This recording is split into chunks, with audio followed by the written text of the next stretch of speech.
नमस्कार मैत्रिणींनो, blouse cutting या चॅनलमध्ये सर्व मैत्रिणींचे स्वागत आहे. तर आज आपण इथं 38 साईजच्या फोर्टक्स ब्लाऊजची कटिंग पाहणार आहोत. तर इथे मी मापे दाखवलेले आहेत. तर पूर्ण उंचीमध्ये 1 इंच प्लस करून घ्यायचं आहे. 13 आहे, त्याच्यामध्ये 1 इंच प्लस करून इथं मी 14 घेतलं. तर 14 वर एक लाईन इथे मी सरळ लाईन इथं मारून घेतलेली आहे. आता शोल्डर इथं 5.5 इंच घ्यायचं आहे. मागचा गळा आहे 9, त्याच्यामुळं मी इथं शोल्डर 5.5 घेतलं. पावणे 6 इंच मुंडा घेतलेला आहे. तर इथून चेक करायचं 5.5 इंच आहे की नाही बरोबर. तर मुंड्याची लाईन इथं छातीचा चौथा भाग 9.5 अधिक 2 इंच शिलाई मार्जिन घेतलं. इथे ही लाईन जोडून घ्यायची आहे. तर इथं अर्धा इंच आपल्याला समोर घेऊन मागच्या मुंड्याला आकार द्यायचा आहे. असं केल्याने माग ब्लाऊज गळा खेचत नाही. तर इथून मुंड्याला आकार देऊन घेतला.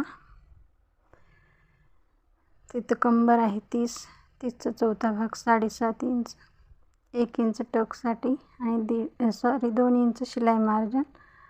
तर कंबर मोजली तरी चालते, नाही मोजली तरी काहीच हरकत नाही.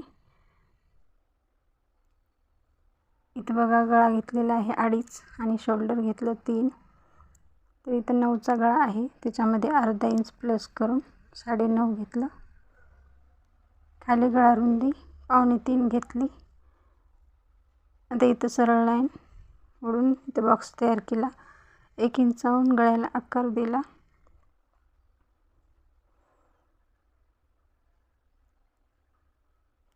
तुम्ही अशा पद्धतीने सुद्धा मध्य काढून टक्स मागचा घेऊ शकता. शोल्डरचा मध्य काढून आणि खालून 4 इंच घेतलं आणि इथून 4 इंच घेतलं. उभा टक्स 4.5 घेतला. दोन्ही बाजूला अर्धा इंच घेऊन 1 इंचचा टक्स आहे. इथं उतार द्यायचा आहे गळ्याला 1/2 इंच. आता हे आपण कट करून घेऊ.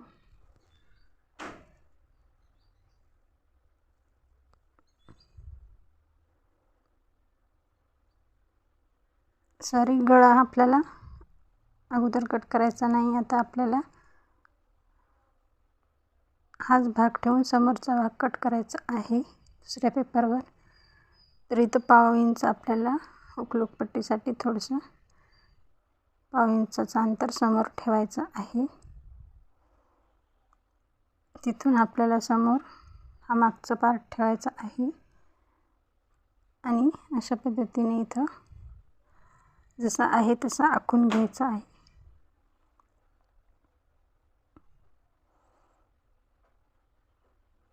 तर इथं मी आखून घेतला. आता इथं आपल्याला समोरच्या मुंड्याला आकार देण्यासाठी अर्धा इंच आतमध्ये घ्यायचं आहे. तर इथं 2.5 इंच गळा रुंदी, समोरचा गळा आहे 6, त्याच्यामध्ये अर्धा इंच प्लस करून 6.5 घेतलं. 1 इंचावरून गळ्याला आकार द्यायचा आहे.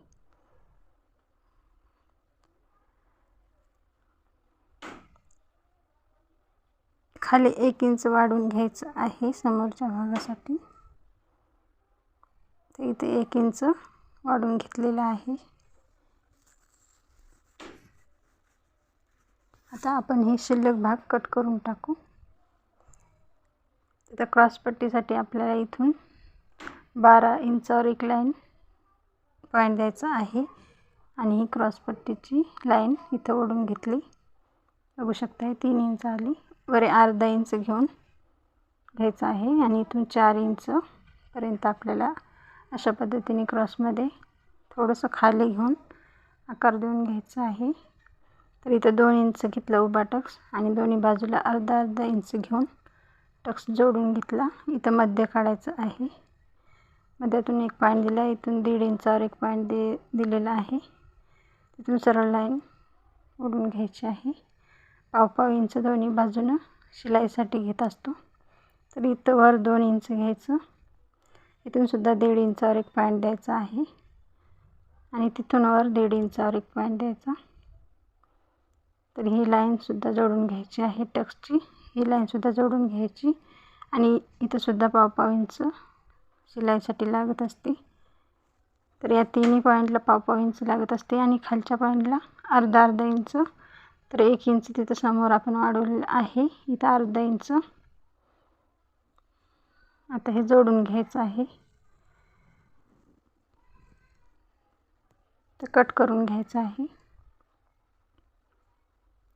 एकदम परफेक्ट कटिंग आहे. व्हिडिओ पूर्ण पहा.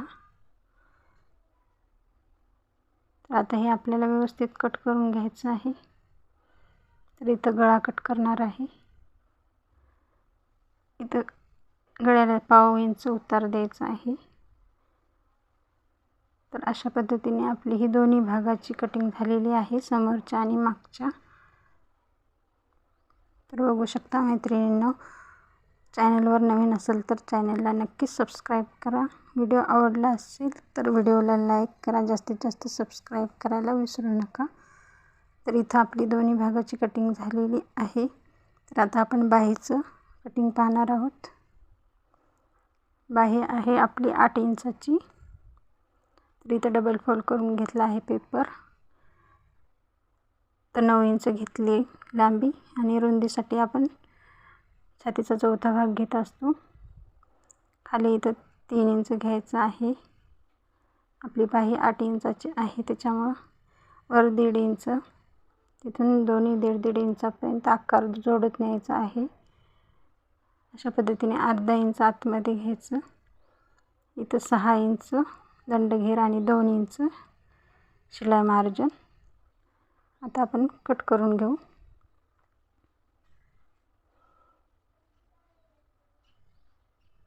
तर अर्धा इंच आपल्याला हे समोरच्या भागाचं कट करायचं आहे. तर बघू शकता इथं आपली बाही एकदम परफेक्ट तयार झालेली आहे. तर हा आहे समोरचा भाग आणि ही बाही. तर हा मागचा भाग.